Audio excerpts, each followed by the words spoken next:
antes de contarles qué es el liberalismo, según una opinión muy personal, yo quisiera evocar esta noche a un hombre de la antigüedad, un hombre,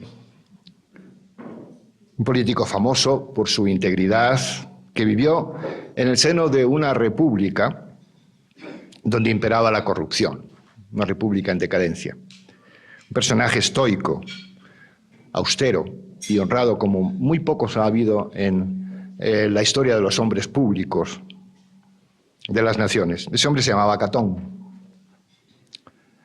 Cato, en latín. Catón el joven, como le conocemos todos.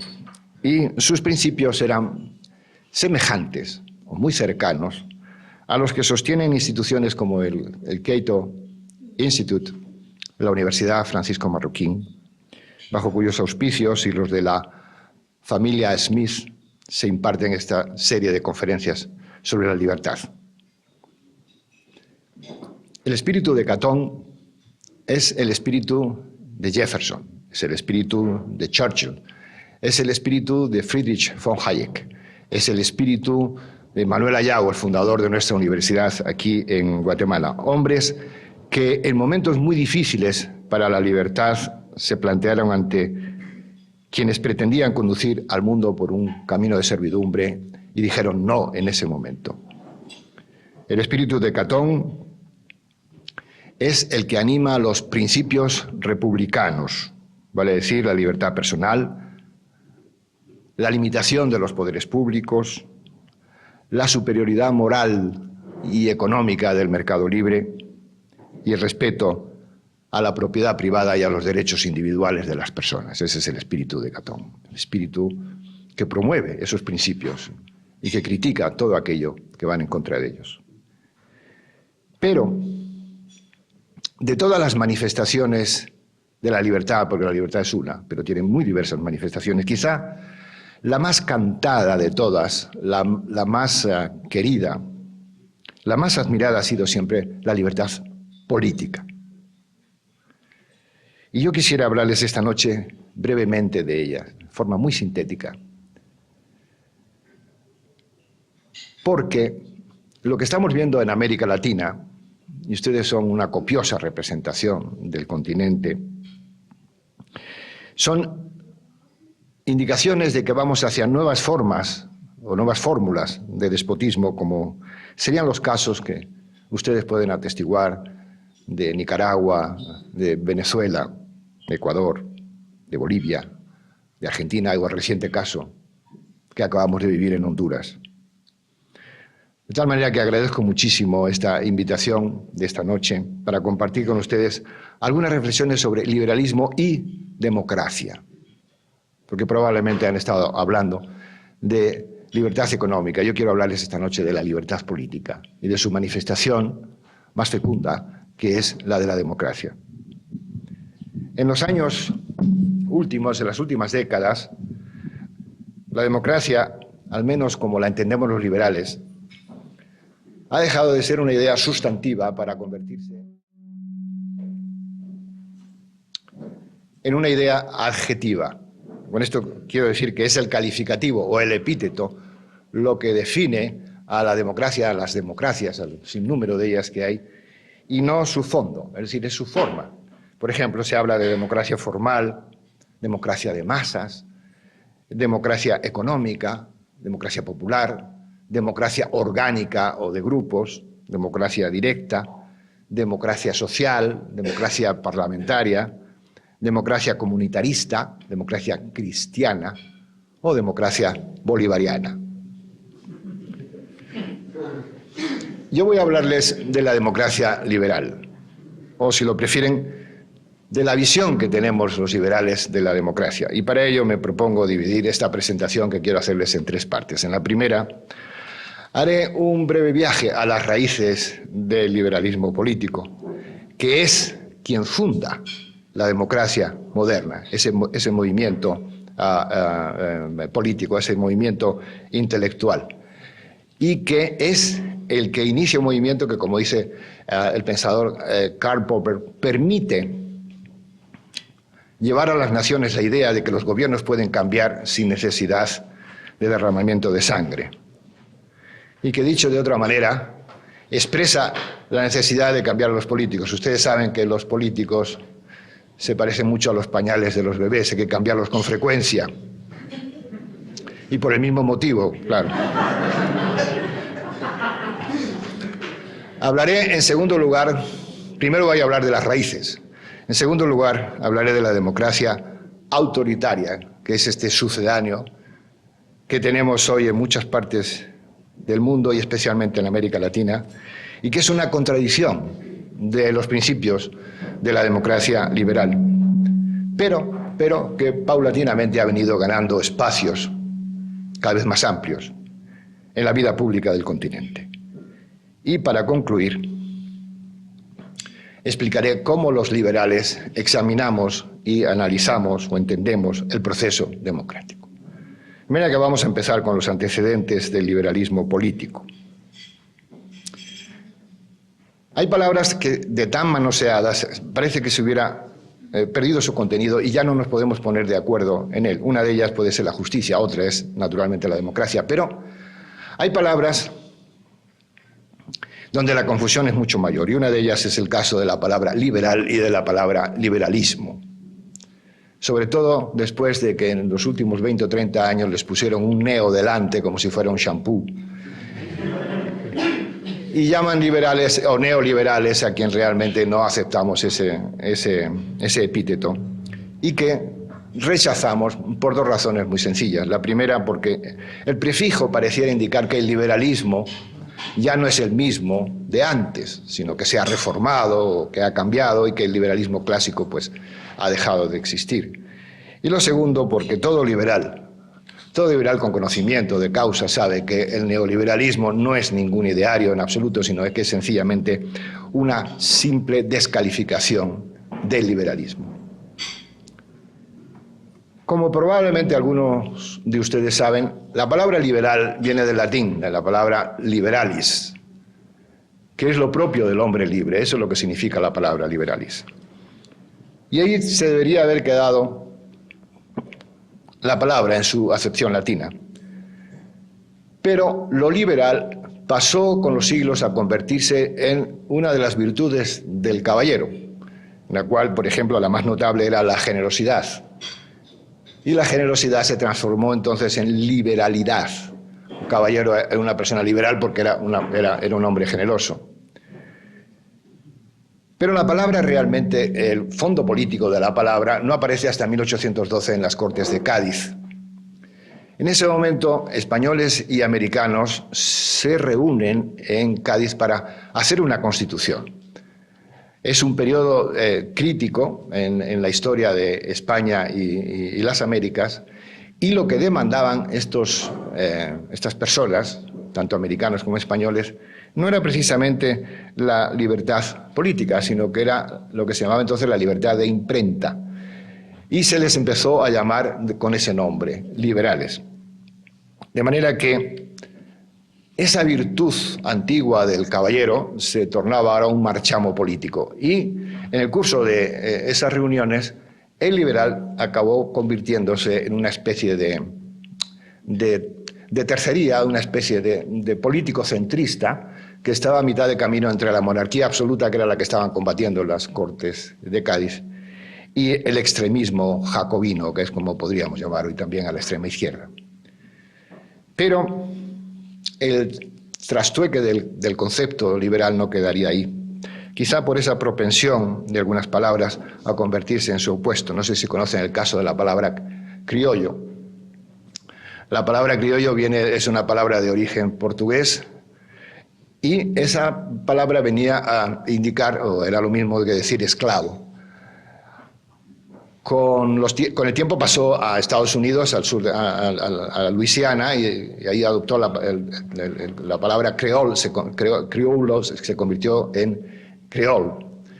Pero en América Latina es criollo, de manera que la cultura negra, la cultura de la esclavitud, resulta que esa palabra viene a decir lo mismo que decir en América Latina criollismo. Las palabras tienen esos vicios.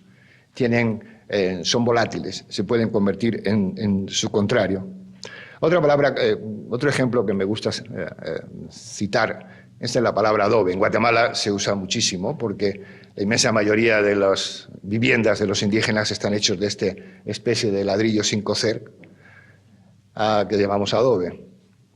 ¿Por qué entonces decimos que una carne está adobada? ¿Es que acaso tiene arcilla encima o algo por el estilo?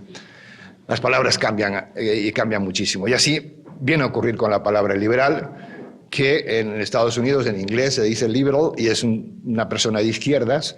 En cambio, en los países de habla hispana, en nuestro entorno cultural, liberal, con el neo delante, desde luego, es un conservador de derechas.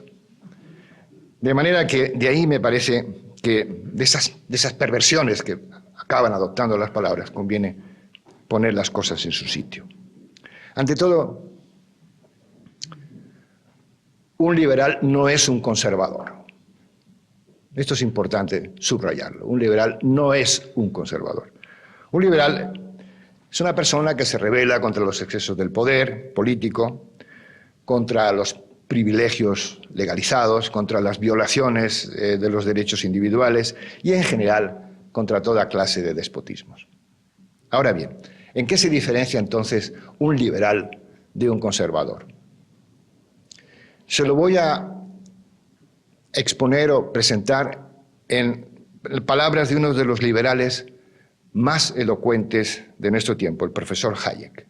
Él escribió un libro extraordinario que se llama Los Fundamentos de la Libertad, y después de exponer todo su pensamiento en 2 tomos, por lo menos yo lo tengo en 2 tomos, creo que se ha editado después en uno solo, dedicó el último capítulo de la obra a un texto que él llamó ¿Por qué no soy un conservador? Y les voy a leer algunas frases del profesor Hayek, y cito.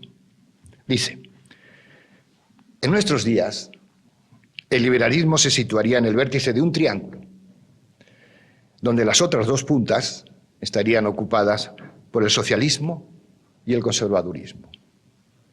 Si quieren, la extrema izquierda y la extrema derecha. Un liberal no pertenece a ninguno de esos 2 campos. Y sigue el profesor Hayek. Lo contrario del conservadurismo ha sido siempre el liberalismo. Pues por su propia condición, la filosofía conservadora jamás ofrece alternativa ni brinda novedad alguna. El conservadurismo ha dependido siempre de otras tendencias políticas. Es una respuesta a los movimientos políticos de las naciones y de las sociedades. De ahí, continúa el profesor Hayek, que el triste sino del conservador sea verse arrastrado por los acontecimientos, porque no tiene una filosofía propia. Al liberal, en cambio, para nada le preocupa a qué velocidad vamos. Lo único que le importa es aclarar si marchamos o no en la dirección correcta. Fin de la cita del profesor Hayek. Pues bien, ¿cuál es la dirección o el norte del liberalismo? Principalmente la igualdad ante la ley, ya lo he dicho, la protección de los derechos individuales y la máxima libertad de elección de las personas, sea religión, gobierno, educación, empleo, ideario político o actividad económica. Ese es el norte del liberalismo. Fundado en estos principios, el liberalismo proclamó en el siglo XIX, en todos sus países, todos nuestros países, la libertad de expresión y de credos, que no existía. El liberalismo separa la Iglesia del Estado.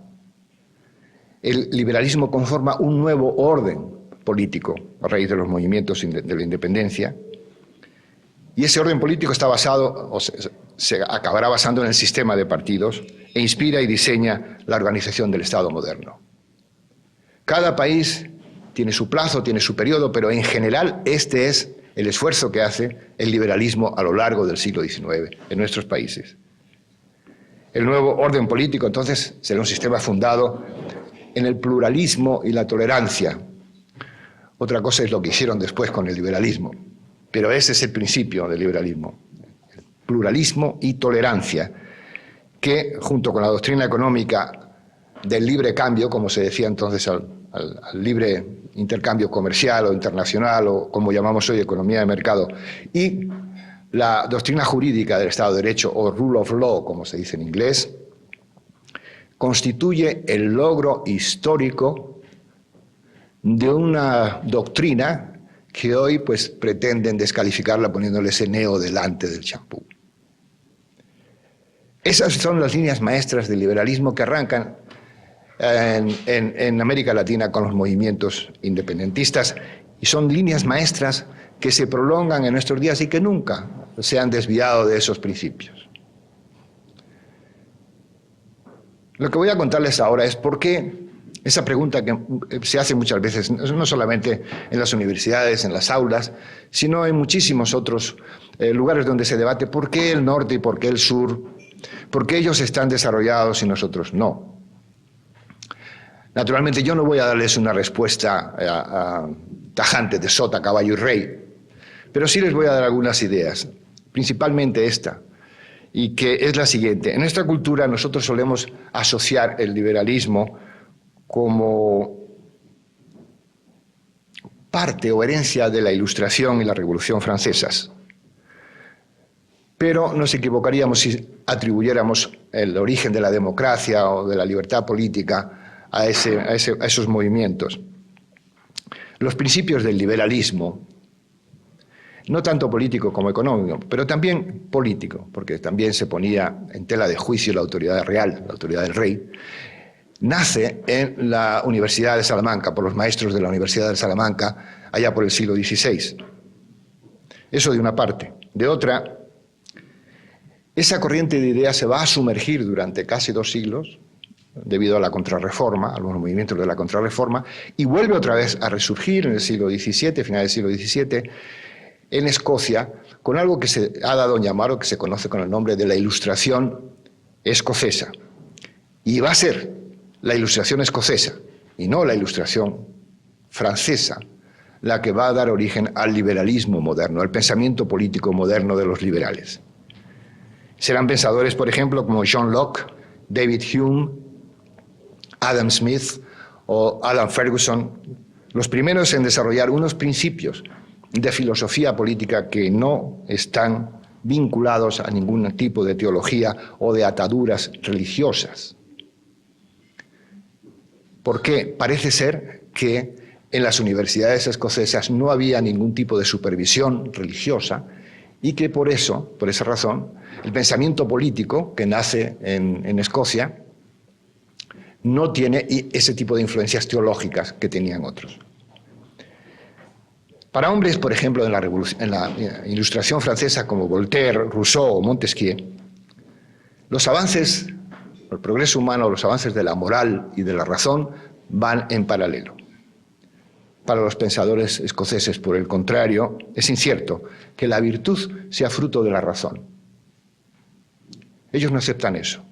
Ellos dicen que el progreso humano no viene de la razón, como decían los franceses, sino de la libertad política y la libertad económica. Este es un paso fundamental para entender esa dicotomía entre las dos ilustraciones y que dará lugar a 2 tipos de sociedades tan distintas. Ahora bien, también quería subrayar lo siguiente. El pensamiento de estos hombres va a influir enormemente en otro tipo de ilustración, que es la norteamericana o la de Estados Unidos.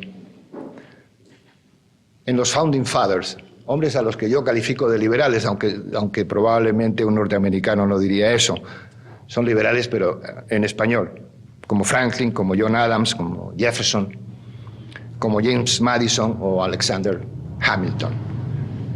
Es una ilustración que se inspira en la Ilustración escocesa, pero que también compartirá con la francesa el rechazo de los credos como únicas fuentes de saber y rectoras de las normas morales bajo las cuales deben conducirse la sociedad y las personas.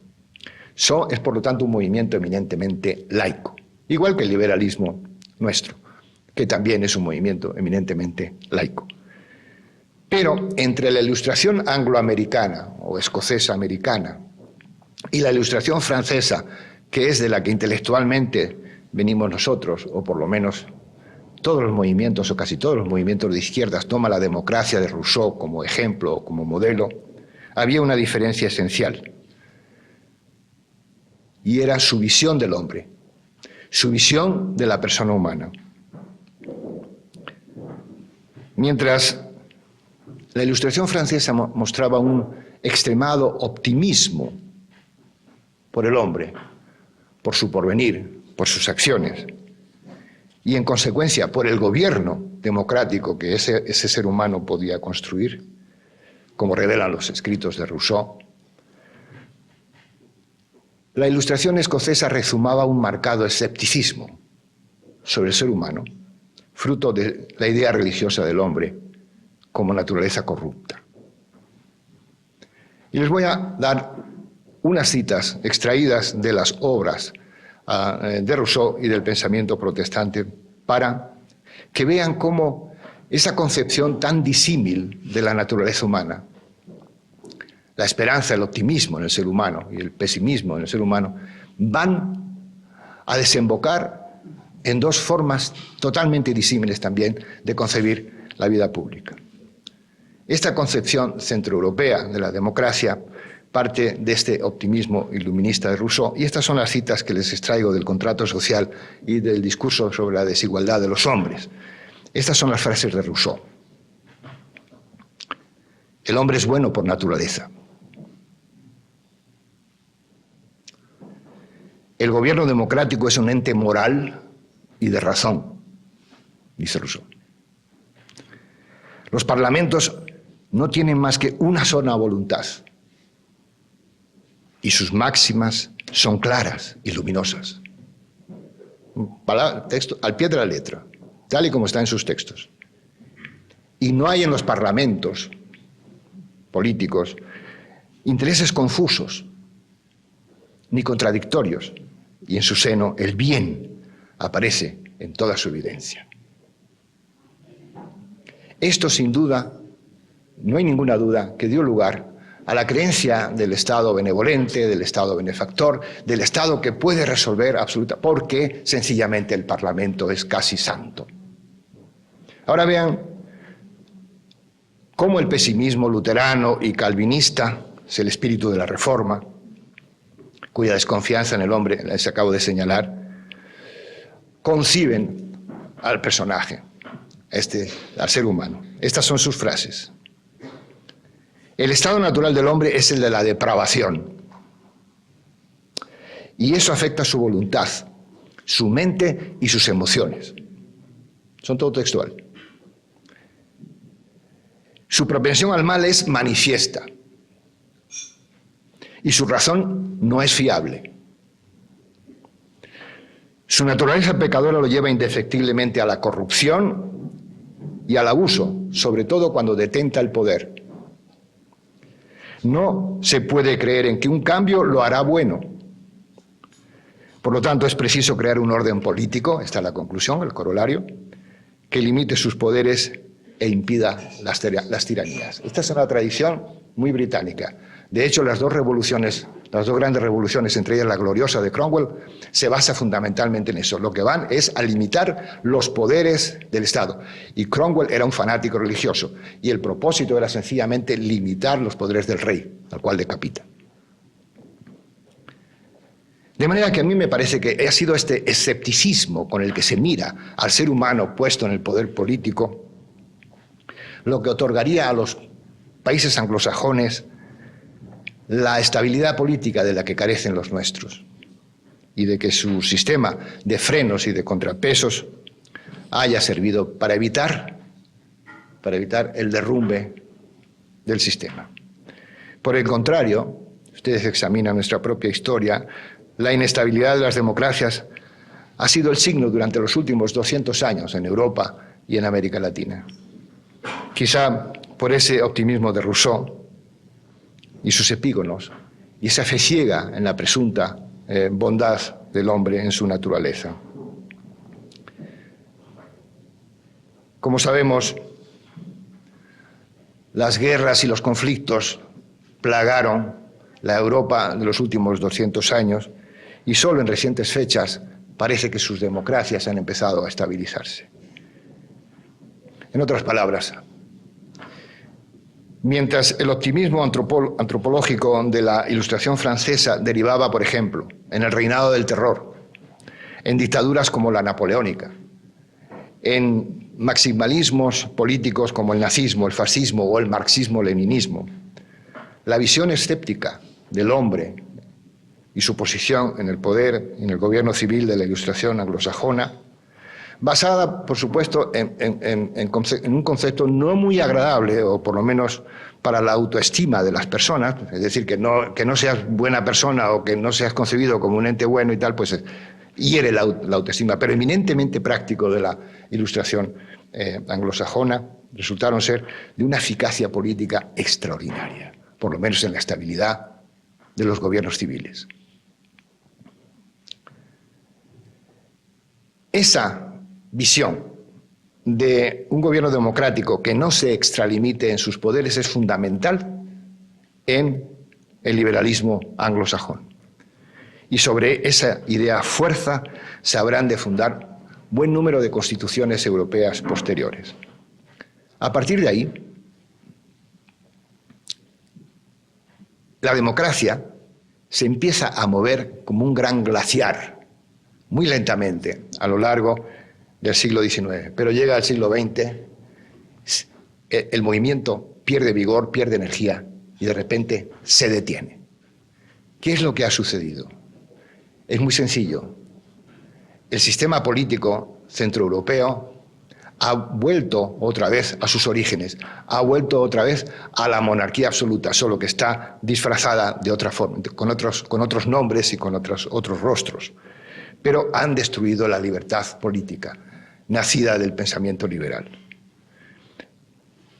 Y para 1942, ya ha avanzado el siglo XX, solo quedan en el mundo 12 repúblicas democráticas, 12.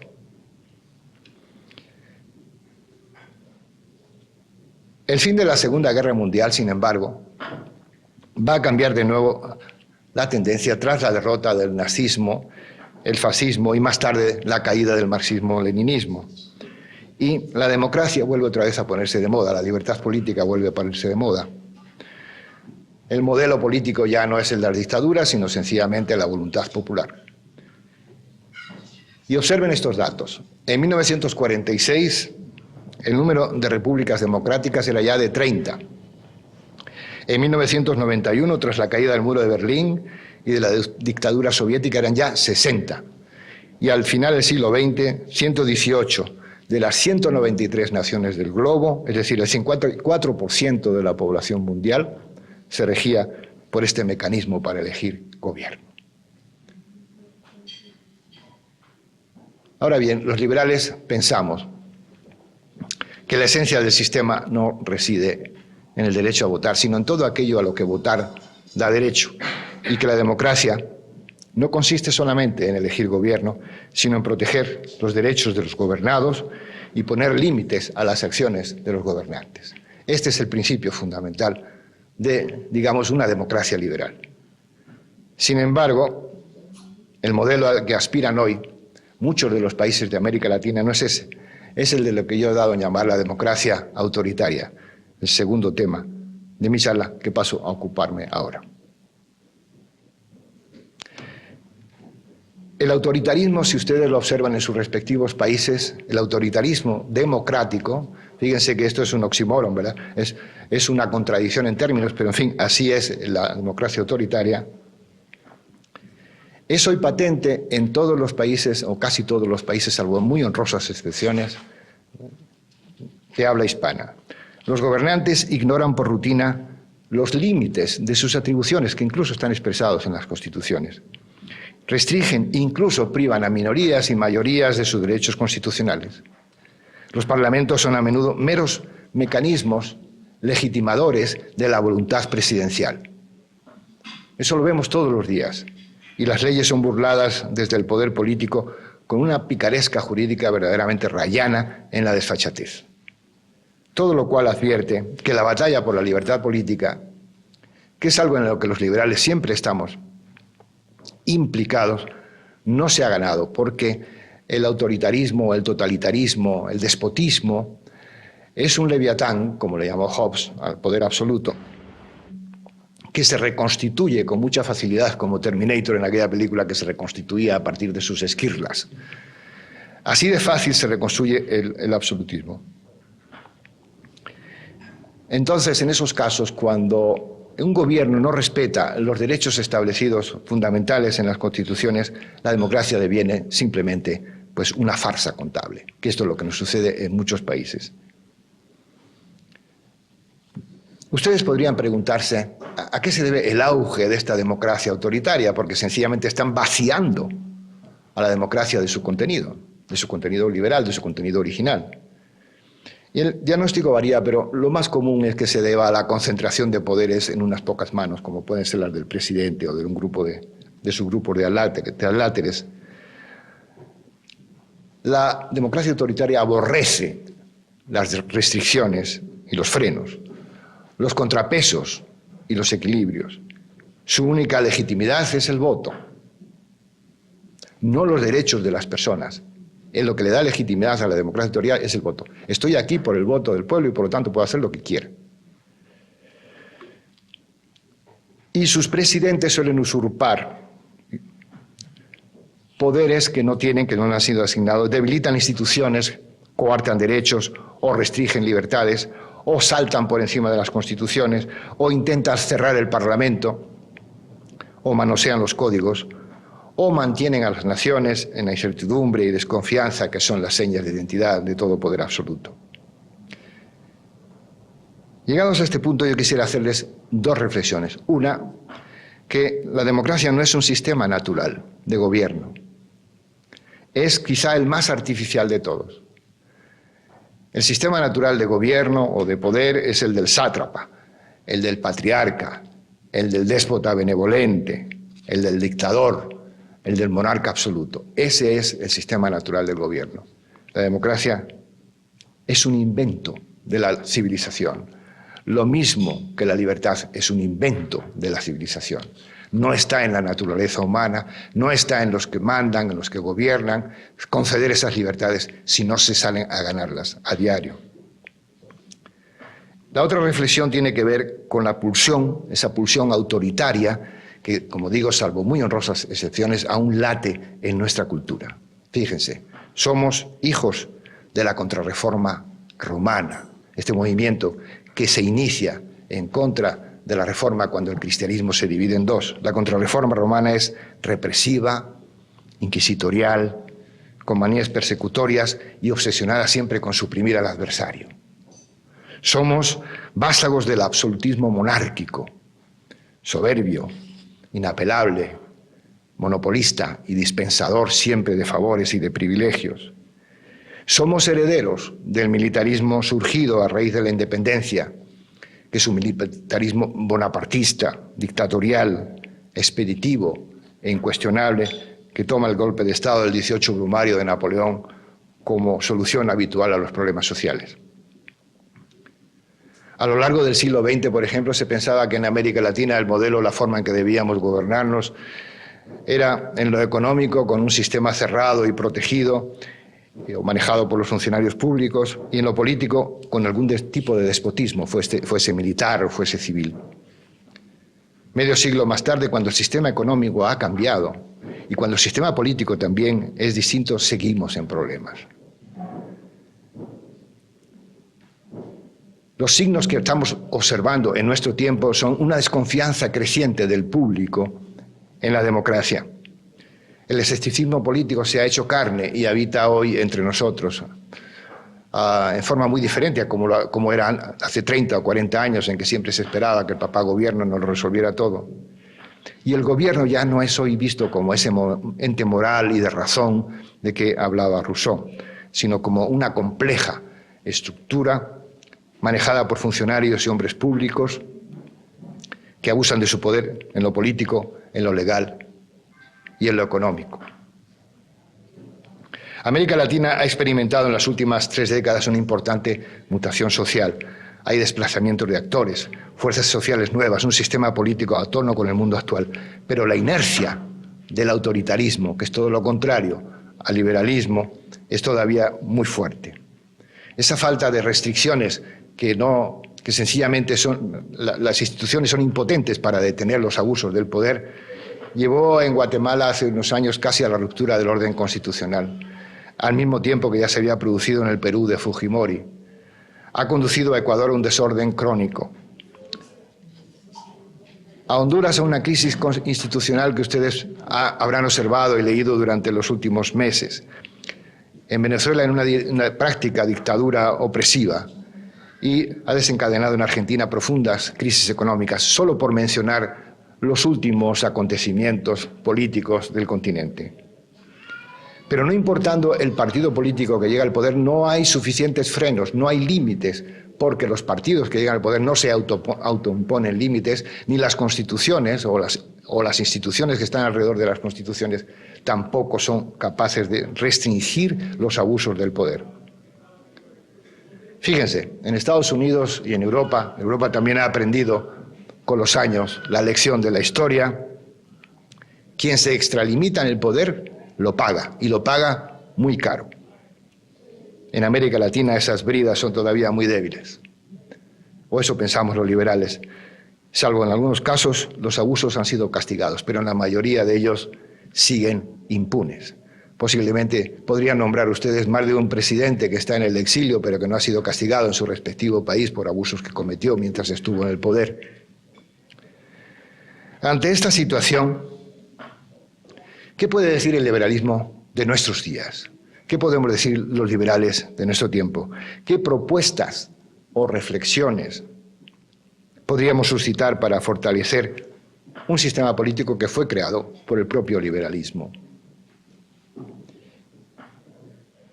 La respuesta a estas preguntas es la tercera y última parte de mi charla. Probablemente sepa que a principios del siglo XX la democracia y el liberalismo se refugiaron en Inglaterra y en Estados Unidos cuando perdió vigor, cuando los avances de los totalitarismos los recluyeron y lo desplazaron. Estos hombres eran científicos sociales, eran juristas, eran economistas, eran profesores, hombres y nombres como Mises, Hayek, Milton Friedman, probablemente los han oído hablar ustedes estos días, Gary Becker, otros no tan conocidos, pero no por ello menos importantes, como Ronald Coase, Anthony Downs, George Stigler, Gordon Tullock o James Buchanan, algunos de ellos premios Nobel de Economía. Todos estos hombres estaban sin duda imbuidos del espíritu de Catón, espíritu de crítica, y de la necesidad de alejar el sistema político de su propensión al cesarismo. Sus trabajos van a poner en marcha una metodología de análisis político que se diferencia enormemente de otros tipos de análisis, como puede ser el análisis marxista o otro tipo de análisis. Este es un tipo nuevo que está basado fundamentalmente en ese escepticismo que les mencionaba al principio de la Ilustración escocesa, ese escepticismo sobre la posibilidad de hacer el bien del gobierno o de los hombres en el poder. Esta escuela, a diferencia probablemente de otras escuelas o de otros pensadores que ustedes ya habrán estudiado en las universidades, no se propone estudiar o decir o definir qué es el gobierno o cómo debería ser el gobierno. No hay filosofía política detrás de esta escuela, sino sencillamente análisis político. Se aparta, por supuesto, de ese idealismo de Rousseau, expresado en las frases que les leí hace unos minutos. Y tiene como propósito mostrar a la democracia tal cual es, y no como pensamos o creemos que debería ser. ¿Por qué? Porque al demostrar o al mostrar los errores, los agujeros negros de la democracia, es posible cambiarla y es posible reformarla y hacer que la libertad política funcione como es debido. El tema es muy complejo y no aspiro a transmitírselo, sino solamente inspirarles para que abunden en él. Pero sí puedo ofrecerles algunos postulados del método, el cual paso a sintetizar muy brevemente, de esta escuela que se acabará llamando Public Choice, o de las decisiones públicas o decisiones colectivas. El primer postulado es que el hombre no es un ser altruista cuando actúa en el mundo de la política y es egoísta cuando actúa en el mundo de la economía. Esa es una dicotomía impensable, crea un doble estándar engañoso y, por supuesto, deriva en un análisis falaz. El ser humano, dice este postulado, el primer postulado de la Escuela de Public Choice, obra siempre en función de su propio interés, cualquiera que sea la actividad que emprenda. Ya no solamente puede ser política o puede ser económica, también puede ser religiosa, busca también su propio interés. El segundo postulado quizás sea más bien derivado del primero, o un corolario, y podría expresarse así. Fíjese, la democracia es en realidad un mercado político, cuyos actores se comportan de la misma manera que otras personas se comportan en el mercado económico. Su conducta es la misma. Se lo voy a confirmar y a comprobar. Por ejemplo, en el sistema político, en el sistema democrático, existen empresarios políticos. Ustedes dirán, pero ¿cómo es eso? No puede ser. Sí, existen empresarios, hombres que cumplen una función parecida o toman iniciativas parecidas a los de los empresarios. Es decir, contratan recursos humanos, contratan recursos financieros o de otro orden y acuden al mercado político para vender sus programas a cambio de unos votos. Esa empresarialidad política es parecidísima a la empresarialidad económica. El empresario hace exactamente lo mismo. ¿Qué hay entre los empresarios? Lo mismo económico, lo mismo que entre los empresarios políticos. Hay una fuerte competencia con el fin de alcanzar la mayor cuota de mercado posible. Tanto en el mercado económico como en el mercado político se utilizan técnicas de marketing para atraer el mayor número de clientes, lo mismo en un mercado que en otro. Y sobra decir que de ese esfuerzo esperan obtener un beneficio. El empresario político quiere obtener un beneficio, que es llegar al poder. El empresario económico, pues, quiere obtener un beneficio, que son un dinero que va a repartir entre los socios o lo va a ganar él directamente. ¿Qué es lo que ocurre en el Parlamento, en el Congreso, como quiera que lo llamen en sus respectivos países? Ahí se da siempre un proceso de negociación, igual que en el mercado económico. Yo te doy este voto por esa ley que estás proponiendo, si me das tu voto para la ley que yo proponga mañana. Hay un proceso de intercambio.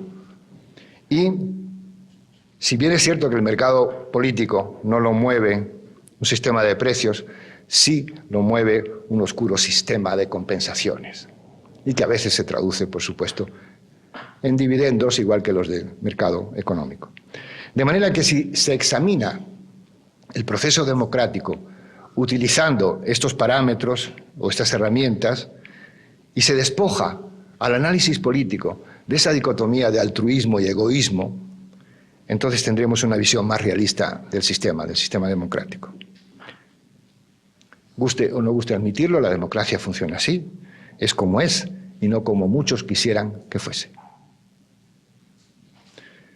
Un tercer postulado, y este es importante, y acaba con todos los idealismos habidos y por haber, advierte que no existe tal cosa como el interés público o la voluntad popular. Ese es solo el mensaje del político, del hombre público, en nombre del interés público, la voluntad popular. Esos son palabras o conceptos vacíos, entre otras cosas porque los legisladores no respetan la voluntad general ni el interés público, y no es porque no quieran. Lejos de mí inducirles a pensar que en un político no existe buena voluntad. Claro que existe buena voluntad. En buen número de ellos existe eso. Y existen políticos muy honrados y gente muy decente, pero no pueden alcanzar ese gran objetivo que es el interés público o la voluntad general. ¿Y por qué? Porque las alianzas partidistas y el proceso de negociación dentro del Parlamento lo impiden. No se puede llegar nunca al interés público ni a la voluntad general. Les voy a decir por qué. Todo gobierno democrático, piensen en su país en este momento, todo gobierno democrático se basa siempre en un consenso débil. Este es el concepto, consenso débil. ¿Qué significa eso? Examinen sus respectivos congresos y verán que es raro el partido que llega al poder con más del 40 o el 45% del voto. Eso para empezar. Ellos pueden decir que ese es el interés público, pero es solamente del 40% de los representados. Pues bien, ese consenso, ese presunto consenso, se vuelve todavía más débil cuando, a la hora de llegar a alcanzar la voluntad popular o el interés público, se vota por mayoría simple. Y no se vota por mayorías calificadas o significativas. De manera que no cuadra ni es de razón que 50% más 1 sea igual a 100 y que 50% menos 1 sea igual a 0. No encaja. No existe tal cosa como llegar a eso, al interés general. Esto es un postulado importantísimo que borra o niega al hombre público esa idea de que yo actúo en nombre del interés o de la voluntad general. Si se votara con un voto calificado o un voto significativo de 66-75%, quizá el Parlamento estaría más cerca de alcanzar la voluntad popular. Un cuarto postulado de la Escuela de Public Choice subraya que, de acuerdo con la lógica de las decisiones colectivas o las decisiones públicas, el poder de representación, que son los hombres que están en el Congreso, ese poder de representación, se desplaza con gran facilidad hacia los grupos de presión, hacia los grupos de poder, en perjuicio de las mayorías no organizadas. Son los grupos organizados, que son minorías, las que van a obtener los mayores beneficios del Parlamento. Los buscadores de rentas, que es otra expresión que usa la Escuela de Public Choice. Esto significa que hay que estudiar y analizar cómo son esos procesos de decisión colectiva. Probablemente ustedes han oído el chiste de que un camello es un caballo diseñado por un comité. Y esto es lo que sucede en los parlamentos porque los intereses de las personas que están debatiendo o tratando de llegar a un consenso son disímiles. Y porque tienen intereses disímiles y tienen representaciones disímiles. De manera que el resultado de toda decisión colectiva es siempre un animal distinto al que se pensaba dibujar. Y en ocasiones ni siquiera eso, porque aunque el proyecto sea bueno, es posible que ese Parlamento lo rechace sencillamente por intereses, aunque el proyecto represente el interés general. ¿Qué significa todo esto desde el punto de vista del pensamiento liberal? No solamente que no se puede alcanzar el interés general, sino la justicia social, que es eso que reclaman ciertos movimientos políticos. Es imposible alcanzar la justicia social si los parlamentos llegan a acuerdos por este procedimiento. ¿Y eso por qué? Porque sencillamente están favoreciendo a las minorías y no a las mayorías que ellos reclaman.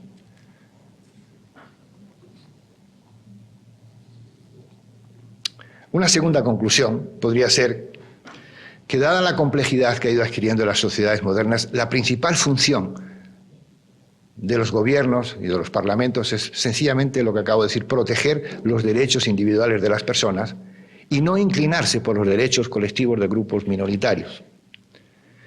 Por último, quiero decir lo siguiente. La legitimidad de la democracia, que es el fundamento, es decir, el hecho de que el político llegue al poder y diga yo estoy aquí por el voto, eso es lo que le da legitimidad. La legitimidad del gobernante, la legitimidad del sistema depende en gran medida de su eficiencia económica.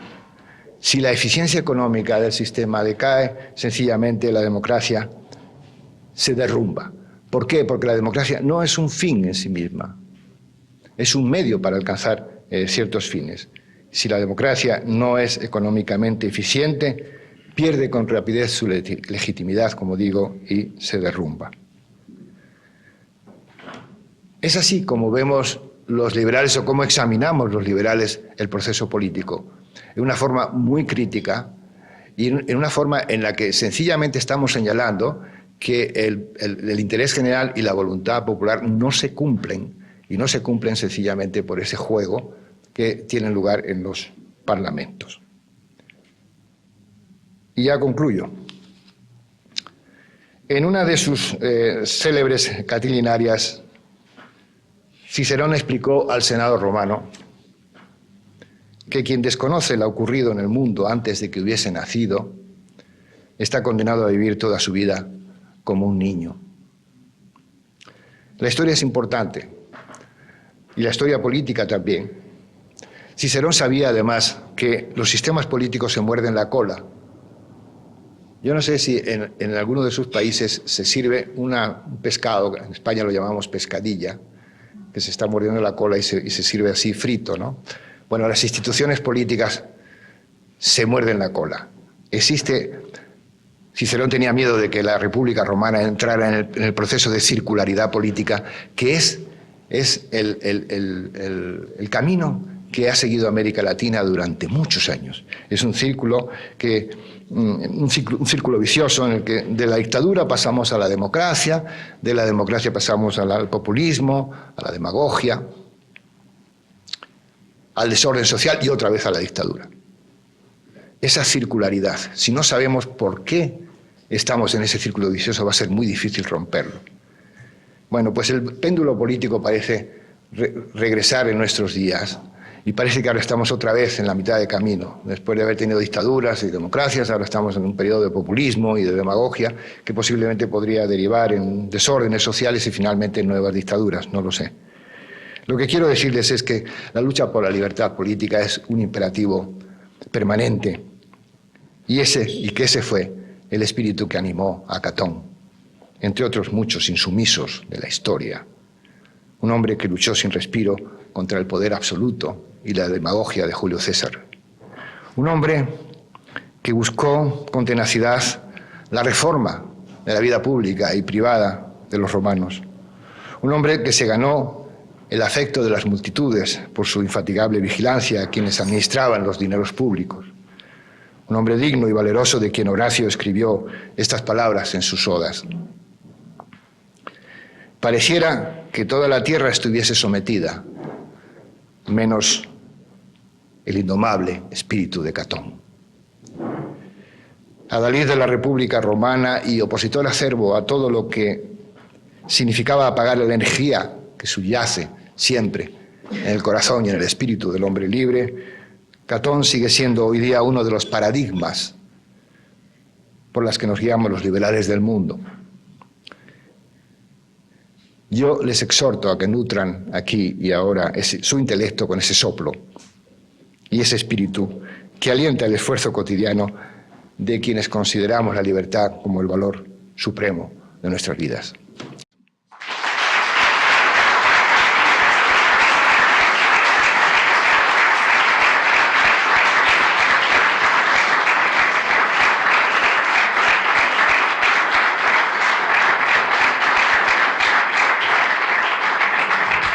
Buenas noches, Mario de Colombia. Me llama un poco la atención el tema de public choice y en especial la afirmación que usted hace en el sentido del acuerdo débil en torno a, pues, digamos, el campo parlamentario. Y me voy a referir específicamente a dos. La primera de ellas, me llamó mucho la atención que usted se refiriera al hecho de que no existe un partido que alcance la mayoría o como un umbral crítico que, pues, según infiero yo, representaría de mejor manera los intereses generales. Y aquí pues voy a recurrir a dos experiencias históricas, y es el PRI en México y en nuestro caso Colombia, que siempre fue un sistema bipartidista. Y no, digamos, para no caer en los detalles, el sistema de un solo partido o de bipartidismo no privilegia o más bien no permite, si no se garantizan los mecanismos democráticos al interior de esos partidos, no se permite la representatividad de ese interés general que usted pues intenta defender con esa argumentación.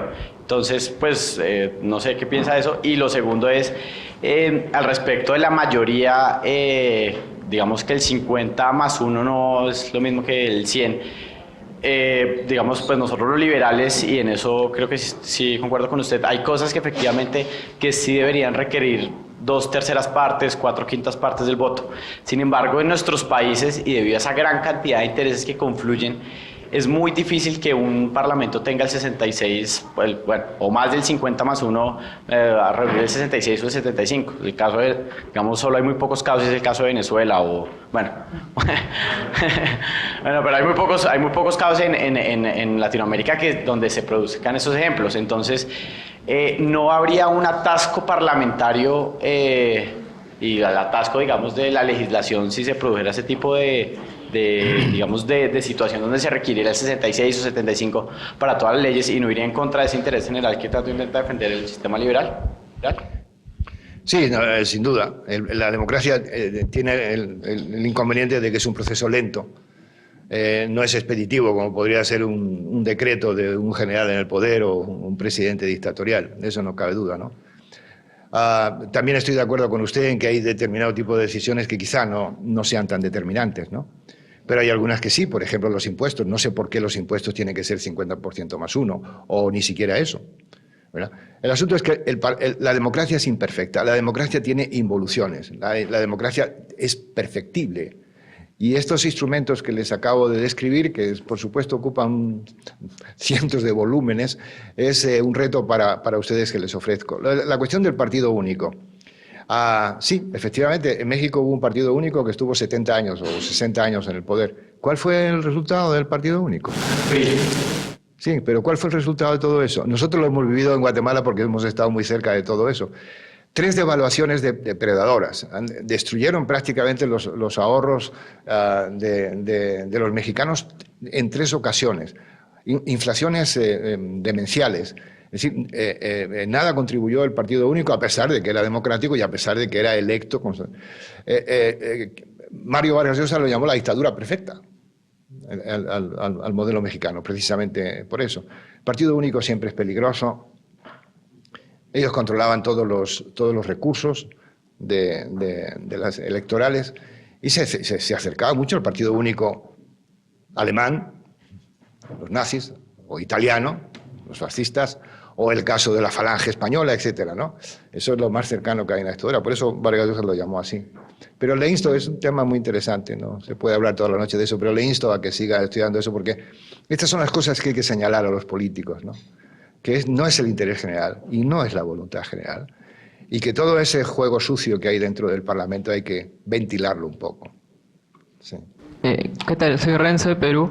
Bueno, según las ideas liberales, se entiende por derecho a todo lo que tú puedes tener, ya sea porque alguien más fuerte que tú, como el Estado, puede concedértelo, pero si no hay nadie que te lo pueda proveer, tú ya no tienes derecho a eso.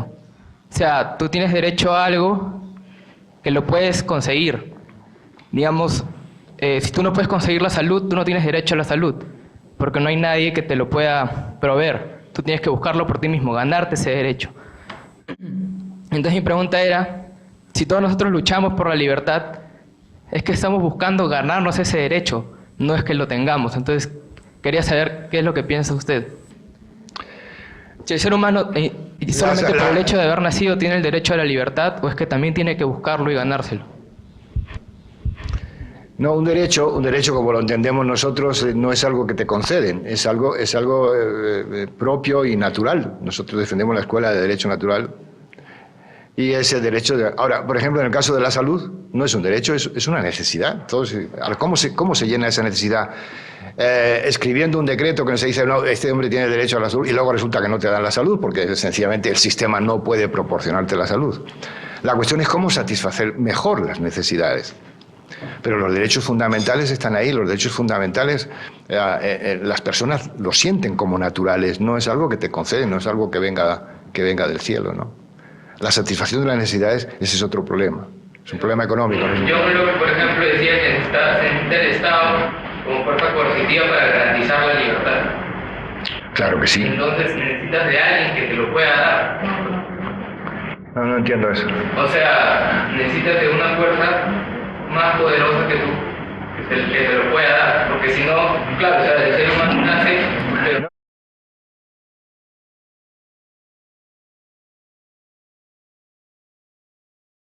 Yo pienso que la libertad es una necesidad más que un derecho, y es por eso que estamos todos aquí, porque estamos buscando ganar nuestro derecho. No sé si todos están aquí porque están buscando eso, pero el derecho lo tiene usted ganado desde el momento que nace, esa es la idea, ¿no? Usted tiene una serie de derechos fundamentales, y esos derechos son los que el Estado debe garantizar y proteger. Así lo entiendo. Bueno, mi nombre es César García, soy de Guatemala, y estaba leyendo cabalmente la obra de La política de Aristóteles con respecto a la democracia, y encontré un párrafo muy interesante que inclusive siento que contradice lo que él dice acerca de la justicia distributiva. Quisiera compartirlo con usted y que quisiera después que me comentara cuáles serían los límites a la democracia. Y dice así: si la muchedumbre tiene la autoridad, sucederá sin duda que estando los pobres en mayoría, se repartirán los bienes de los ricos. Pero aunque se diga que el soberano ha decidido aquí lo que se ha tenido por conveniente, ¿dejará de ser esto una injusticia? Una vez que todo se haya dividido, puede muy bien suceder que una segunda mayoría haga un nuevo reparto y que el Estado camine así a su disolución. Pero es indudable que la justicia no puede ser dañosa para el Estado. Una ley que autorice el reparto de bienes no puede ser justa. Por el mismo principio, todo lo que haga el tirano será necesariamente justo. Empleará la violencia porque será más fuerte, como los pobres lo habrán sido contra los ricos. Basado en esto, quisiera yo saber para usted cuáles serían los límites a la democracia y si estos límites a la democracia resultarían siendo al mismo tiempo un límite a la libertad de esta muchedumbre si es que la llegara a ejercer. No, yo no creo que la democracia se constituya para limitar las libertades, es todo lo contrario. Ahora, lo que sí hay que limitar es el poder de los funcionarios públicos, el poder discriminatorio de los funcionarios públicos y de los gobernantes que se saltan la Constitución. Usted es guatemalteco, César, y usted sabe, y probablemente pues ya lo ha palpado, ya lo ha vivido, la debilidad de las instituciones, es decir, el señor presidente puede hacer lo que quiera, no hay límites para que el Congreso legisle sobre cualquier tema que le parezca. Hay un tribunal constitucional, la Corte de Constitucionalidad, que está politizada y que siempre se constituye con una mayoría del partido en el gobierno. De manera que esos son los límites, es decir, si usted quiere tener una Corte de Constitucional que diga este acto del gobierno no es constitucional, lo que debe tener es una Corte independiente. Lo fundamental, lo que dijo Montesquieu, la separación de poderes, pero eso no lo tenemos. Y es probable que en diversos países de América Latina esté sucediendo lo mismo, ¿no? La democracia está, ya digo, como es un medio para alcanzar las satisfacciones personales o las satisfacciones individuales de cada persona. Pero lo que tenemos son democracias de grupos de presión. ¿Qué es lo que diferencia a un grupo de presión, por ejemplo, de un partido político? ¿Alguien lo puede decir? Los empresarios, los maestros, no sé, los defensores de la canela en rama. ¿Sí? Los grupos de presión no necesariamente están buscando el poder político. Perfecto. Los grupos de presión no quieren el poder, quieren ordeñar el poder. Y ellos son realmente los que ordeñan el poder. Esa influencia tremenda que tienen en los parlamentos, lo que llaman en Estados Unidos el lobby. ¿Saben cuántos lobbies hay en Washington? 60.000. 60.000 grupos de presión que están negociando y están presionando y haciendo toda clase de negociaciones con los congresistas, con los diputados. Nosotros todavía no estamos tan desarrollados. Ese es el problema de la democracia y eso es lo que hay que señalar. esas limitaciones, esos defectos. ¿Por qué? Porque sencillamente, ya digo, los últimos 50 o 60 años resulta que el Estado es el bueno y los otros somos los malos, ¿verdad? Y que del Estado, como decía Rousseau, se puede esperar todo porque son gente buena y gente decente. Ya está cambiando un poco el ambiente en ese sentido. Pero esos defectos de la democracia, esos hay que señalarlos constantemente. Es la única manera de poder ir corrigiendo, reformando el sistema. Así que les agradezco mucho su presencia y que hayan tenido la paciencia de escucharme. Muy buenas noches.